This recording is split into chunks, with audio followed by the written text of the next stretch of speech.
Halo semuanya, perkenalkan saya Gita Arfandi Tapano, mahasiswa PGSD Unima semester 4. Baik, pada saat ini saya akan menjelaskan materi tentang metode penelitian pengembangan.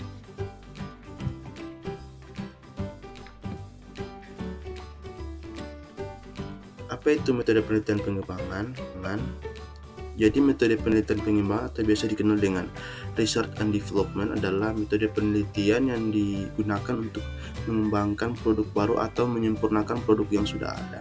Nah, metode ini juga digunakan untuk menguji keefektifan suatu produk yang dihasilkan. Nah, dalam metode penelitian pengembangan ini, salah satu model yang ada di dalamnya adalah model Berkman and Moore. Nah, model Berkman dan Moore ini pertama kali dikembangkan pada tahun 1991. Model ini secara khusus digunakan sebagai panduan manajemen produk dan manajemen produksi produk video dan multimedia interaktif. Walaupun memang model ini secara khusus sebagai rujukan dalam media dan multimedia interaktif. Kalau secara umum model ini juga dapat digunakan untuk suatu jenis atau lebih produk pembelajaran interaktif, hanya seperti pembelajaran online. Nah, model Berkman dan Moore ini memuat 6 aktivitas. Yang pertama ada analisis, desain, pengembangan, produksi, penggabungan, dan validasi.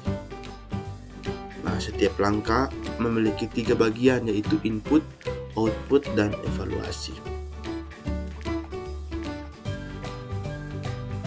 Input pertama adalah adanya suatu masalah yang memang ingin dipecahkan. Masalah adalah kesenjangan atau antara harapan dan kenyataan. Hal ini berarti terdapat jurang pemisah antara apa yang diharapkan dengan kenyataan yang dihadapi di lapangan. Masalah dapat diketahui melalui kegiatan observasi, wawancara, penyebaran kuesioner, atau cara lainnya. Masalah yang muncul perlu segera mendapatkan solusi atau pemecahan agar tidak berdampak negatif terhadap proses dan hasil pembelajaran. Nah, jika pemecahan masalah berorientasi menghasilkan suatu produk, maka dilakukanlah penelitian pengembangan dengan menggunakan model Berkman dan Moore. Nah, dalam setiap aktivitas atau langkah ini didahului oleh input atau masukan, kemudian dihasilkan suatu output atau luaran, dan pada akhirnya luaran itu atau output itu dievaluasi. Sekarang kita masuk pada tahap-tahap model Berkman and Moore.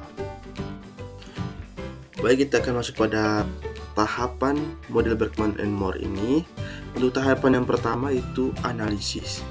Jadi seperti kebanyakan model desain instruksional lainnya, model Berkman dan Moore ini mendorong desainer untuk melakukan analisis awal secara menyeluruh dengan cara memeriksa berbagai aspek yang terlihat dalam pengembangan produk.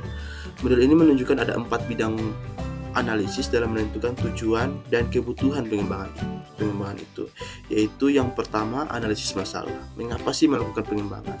Jadi analisis masalah ini akan menjadi latar belakang mengapa suatu kegiatan itu dilakukan penelitian pengembangan. Dengan kata lain, analisis masalah akan mengungkapkan alasan-alasan logis mengapa dilakukan suatu penelitian.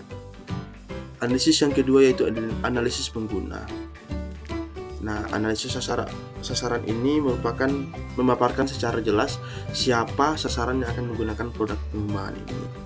Karakteristik dari sasaran yang akan menggunakan produk pengembangan ini perlu diuraikan agar produk yang dibuat benar-benar tepat sasaran.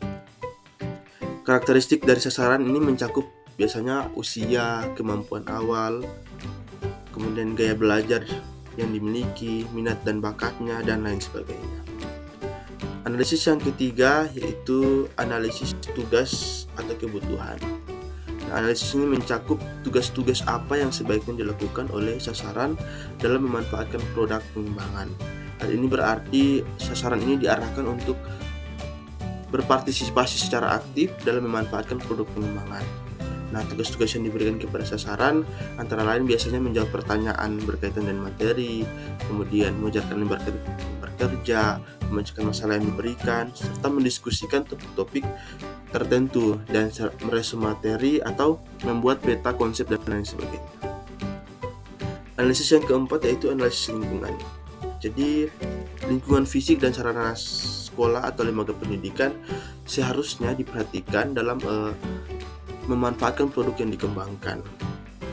Dukungan daya listrik juga yang tersedia, ruangan yang memadai, fasilitas ruangan, dan berbagai hal yang berkenaan dengan prasarana dan sarana perlu dianalisis sebelum mengembangkan suatu produk. Contohnya, mengembangkan produk multimedia interaktif harus didukung oleh ketersediaan komputer atau laboratorium komputer.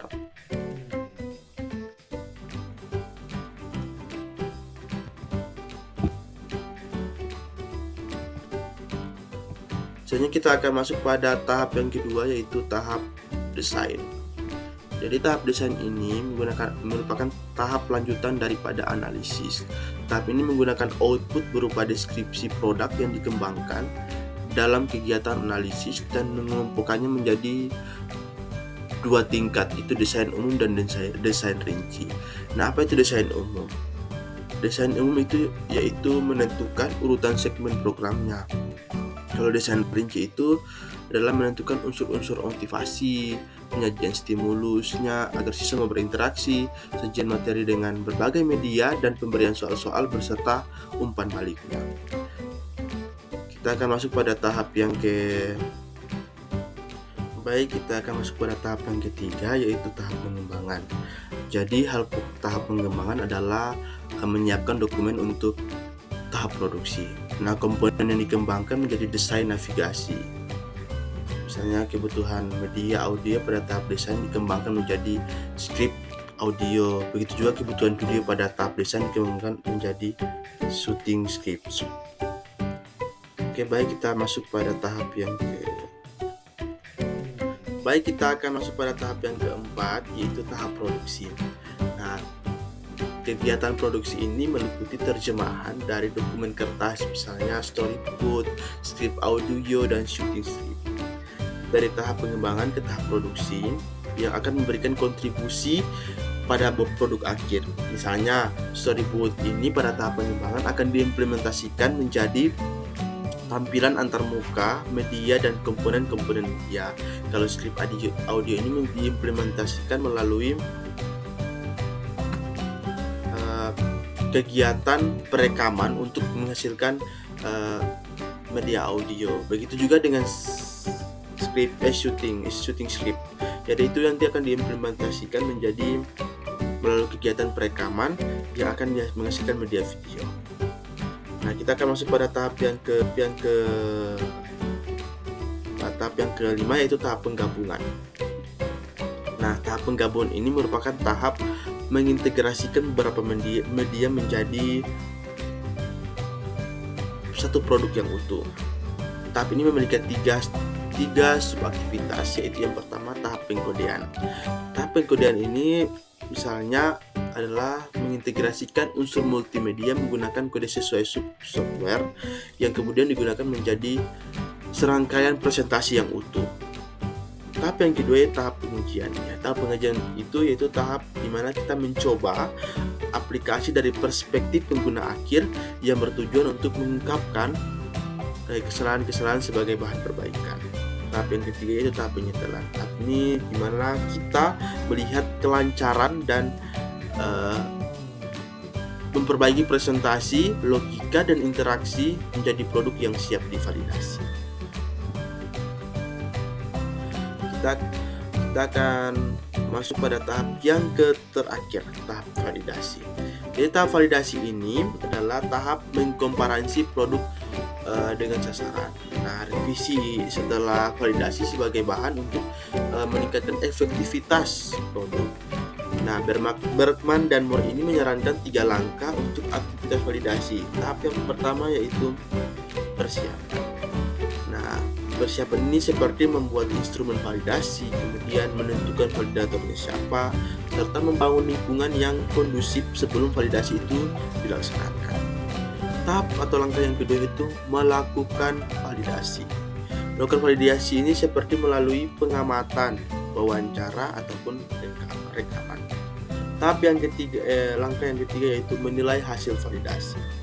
Jadi di sini kita akan menganalisis temuan menjadi laporan resmi untuk diperiksa dan untuk menentukan tindakan berikutnya yang mungkin akan dilakukan.